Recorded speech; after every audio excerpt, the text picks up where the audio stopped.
Babilonia, cuna de falsas religiones. La misteriosa religión de Babilonia ha sido simbólicamente descrita en el último libro de la Biblia como una mujer de mala fama. A través de una visión, el apóstol Juan vio a una mujer vestida de púrpura y escarlata y adornada con oro y piedras preciosas y de perlas. Tenía un cáliz de oro en sus manos lleno de abominaciones y de la suciedad de su fornicación. En su frente tenía un nombre escrito: Misterio, Babilonia la Grande, la madre de las fornicaciones y de las abominaciones de la tierra. Apocalipsis capítulo 11, versículo 1 al 5. ¿Cuál es el significado de esta extraña visión que fue dada a Juan?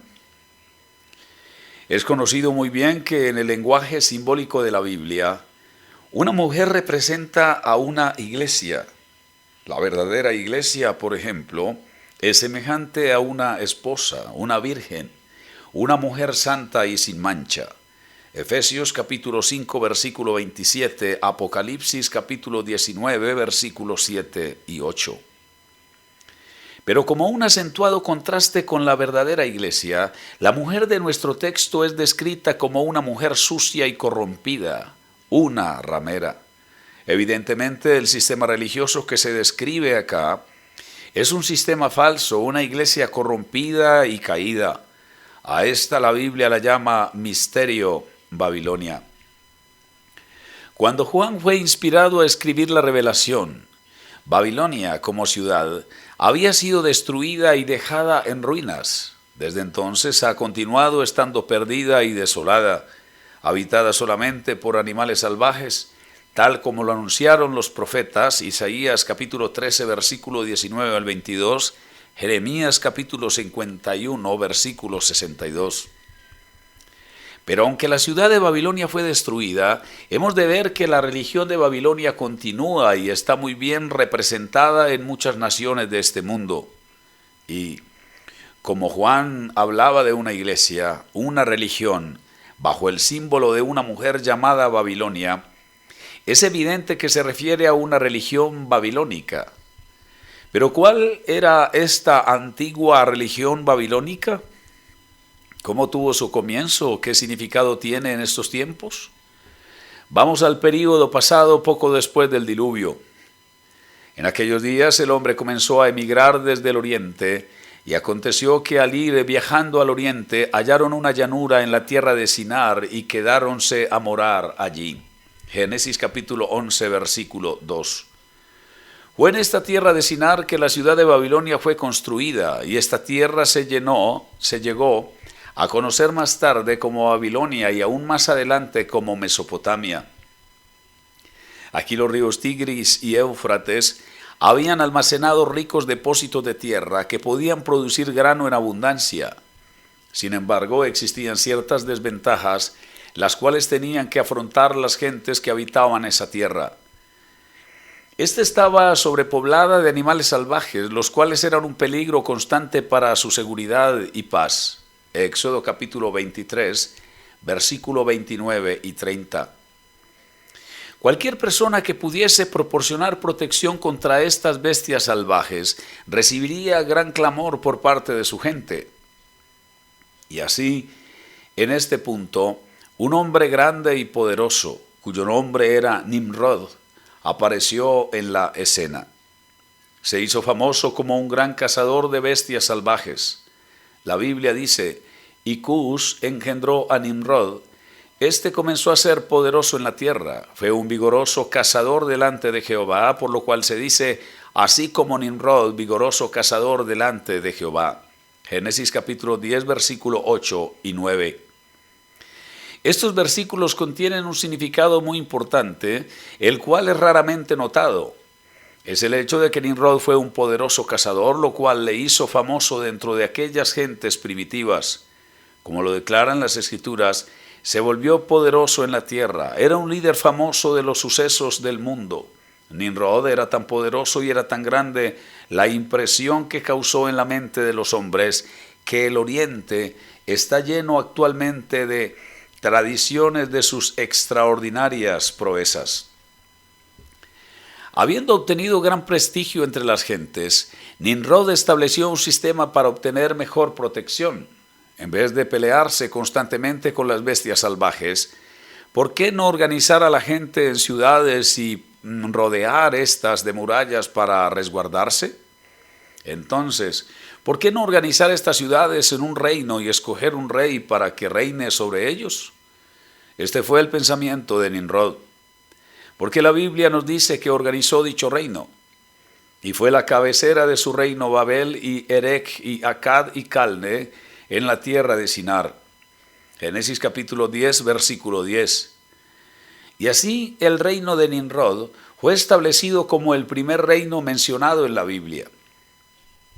Todos estos adelantos hechos por Nimrod pudieron haber sido buenos, pero Nimrod fue un reinante no temeroso de Dios. La Escritura dice que era poderoso. No solamente indica que se hizo famoso y poderoso políticamente, sino que la expresión también tiene un significado hostil. Esta expresión viene del hebreo gibor, que significa tirano, mientras que el nombre Nimrod significa rebeldía. Como lo dice la enciclopedia judía, Nimrod fue aquel quien hizo a las gentes rebelarse en contra de Dios. Esta misma naturaleza rebelde de Nimrod puede verse también en la expresión de que era un poderoso cazador ante Jehová. La palabra ante en este caso también denota un significado hostil. En otras palabras, Nimrod se estableció ante Jehová. La palabra ante como traducción de la palabra en hebreo que significa contra Jehová. Pero no solamente estaba Nimrod contra el verdadero Dios, sino que también era un sacerdote de idolatría diabólica y de atrocidades de la peor clase. Finalmente Nimrod, el rey sacerdote de Babilonia, murió. De acuerdo a las leyendas, su cuerpo fue cortado en pedazos y quemado, y los pedazos fueron enviados a varias áreas. Prácticas similares se mencionan en la Biblia. La muerte de Nimrod fue muy lamentada por la gente de Babilonia, pero aun cuando Nimrod había muerto, la religión babilónica en la cual él tuvo una parte tan prominente continuó y se desarrolló aún más bajo el liderazgo de su esposa. Después de la muerte de Nimrod, su esposa, la reina Semiramis, lo proclamó como el dios solar. Más tarde, cuando esta mujer adúltera e idólatra dio a luz a un hijo ilegítimo, proclamó que su hijo, Tamuz de nombre, no era más que el mismo Nimrod renacido. Ahora la reina madre de Tamuz, sin duda, que había escuchado la profecía de la venida del Mesías, que nacería de una mujer, pues esta verdad era muy conocida desde el principio. Ver Génesis capítulo 3, versículo 15. Satanás había engañado primero a una mujer, Eva, pero más tarde, a través de una mujer, habría de venir el Salvador, nuestro Señor Jesucristo. Satanás, el gran falsificador, sabía también mucho del plan divino. Fue así que comenzó a suplantar falsedades acerca del verdadero plan, siglos antes de la venida de Jesús. La reina Semiramis, como un instrumento en manos de Satanás, reclamaba que su hijo fue concebido de una forma sobrenatural y que él era la semilla prometida, el Salvador del mundo. Pero no solamente era el pequeño adorado, sino también la mujer, la madre, lo era también igual o más que su hijo.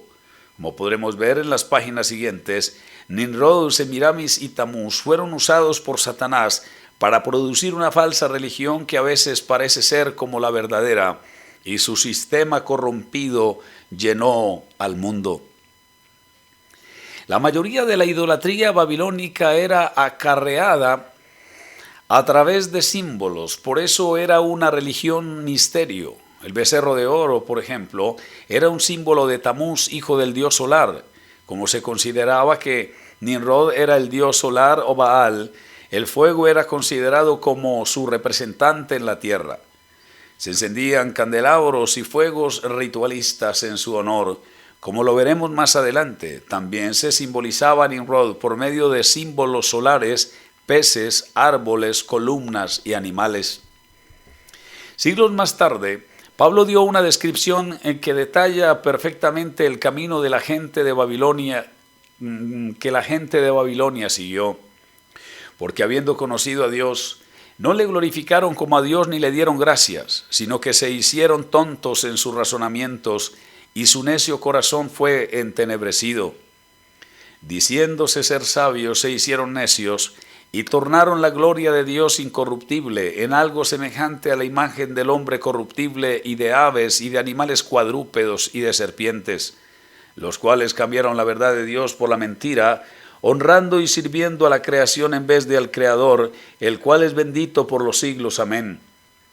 Por esto Dios los entregó a efectos vergonzosos. Romanos capítulo 1, versículo 21 al 26. Este sistema de idolatría se esparció de Babilonia a las naciones, pues fue de este sitio de donde fueron los hombres dispersados sobre la faz de la tierra. Génesis capítulo 11, versículo 9. Como salían de Babilonia, llevaban consigo su idolatría babilónica y sus símbolos misteriosos, por lo cual hasta hoy en día encontraremos evidencias de esta religión de Babilonia, ya sea de una o de otra forma, en todas las religiones falsas de la tierra. En verdad, Babilonia fue la madre, la precursora de las falsas religiones e idolatrías que se desparramaron por toda la tierra, como lo declaran las Escrituras, porque todas las naciones han bebido del vino de su fornicación. Jeremías capítulo 51, versículo 5, Apocalipsis capítulo 18, versículo 13. Además de la prueba escrita de que Babilonia fue la madre, el nido de las religiones paganas, también tenemos el testimonio de conocidos historiadores. Por ejemplo, Heródoto, el viajero mundial e historiador de la antigüedad. Él presenció la religión misterio y sus ritos en numerosos países y menciona cómo Babilonia fue el nido original del cual todo sistema de idolatría proviene. Bunsen dice que el sistema religioso de Egipto fue derivado de Asia y del imperio primitivo de Babel. En su conocido trabajo titulado Nínive y sus ruinas, Layard declara que tenemos el testimonio unido de la historia profana y sagrada que la idolatría originó en el área de Babilonia, el más antiguo de los sistemas religiosos. Cuando Roma se convirtió en un imperio mundial, es un hecho conocido que ella asimiló dentro de su sistema a dioses y religiones de todos los países paganos sobre los cuales reinaba. Como Babilonia era el origen del paganismo de estos países, podemos ver cómo la nueva religión de Roma pagana no era más que la idolatría babilónica, que se desarrolló de varias formas y bajo diferentes nombres en las naciones a las que fue. Teniendo todo en cuenta, notamos que fue durante el tiempo del dominio de Roma que el verdadero Salvador, Cristo Jesús, nació, vivió entre los hombres, murió y resucitó de entre los muertos. Entonces ascendió al cielo, envió al Espíritu Santo y la iglesia del Nuevo Testamento fue establecida en la tierra. ¿Y qué gloriosos días fueron esos? Basta solamente con leer el libro de los Hechos para ver cuánto bendijo Dios a sus gentes en esos días. Multitudes añadían a la iglesia, la verdadera iglesia. Grandes hechos y maravillas hacían como confirmación de Dios a su palabra. La verdadera cristiandad estaba ungida por el Espíritu Santo y barría a la idolatría como el fuego en la pradera. Rodeaba las montañas y cruzaba los mares, hizo que temblaran y temieran los tiranos y reyes. Se decía de aquellos cristianos que habían volteado al mundo de arriba para abajo. Así era su mensaje y su espíritu, lleno de poder. No habían pasado muchos años cuando comenzaron a proclamarse algunos hombres como señores sobre el pueblo de Dios, tomando el sitio del Espíritu Santo.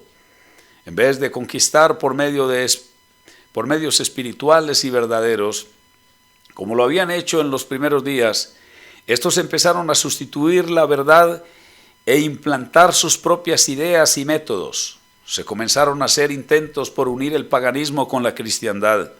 Inclusive en los días cuando el Nuevo Testamento era escrito, porque Pablo menciona que el misterio de iniquidad ya estaba obrando, 2 Tesalonicenses capítulo 2, verso 7.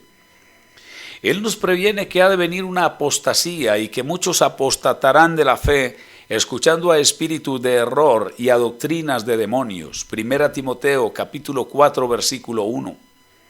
Estas son las doctrinas falsas de los paganos. Para el tiempo en que Judas escribió el libro que lleva su nombre, le fue necesario amonestar al pueblo a que luchen tenazmente por la fe que ha sido una vez dada a los santos, porque algunos hombres se habían metido disimuladamente y estaban tratando de cambiar la verdad que había sido dada por Cristo y los apóstoles por falsedades. Judas 1, versículo 3 y 4. El cristianismo se encontró frente a frente con el paganismo de Babilonia, establecido en diversas formas en el Imperio Romano. Aquellos cristianos rehusaron tener algo que ver con esas costumbres y creencias. Como resultado de esto, sufrieron muchas persecuciones. Demasiados cristianos fueron acusados falsamente, arrojados a los leones, quemados en estacas y torturados de muchas otras formas. Pero después comenzaron grandes cambios a suceder. El emperador de Roma profesó haberse convertido. Se dieron órdenes imperiales por toda Roma para que las persecuciones cesaran.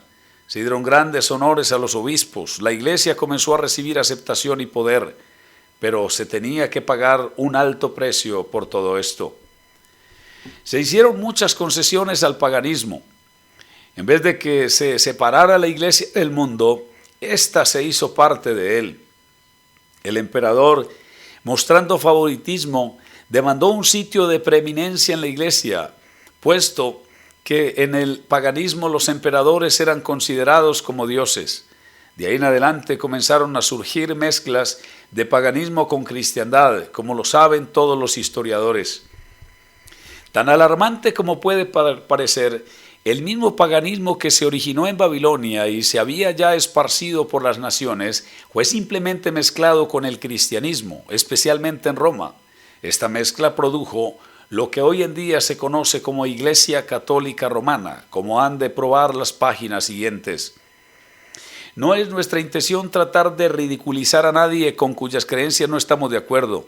Al contrario, es nuestro deseo sincero que esta información sea un llamado a toda persona que tiene una fe genuina, no importa su afiliación religiosa, para que abandonen las doctrinas babilónicas y sus conceptos y regresen a la Biblia y a la fe que una vez fue dada a los santos.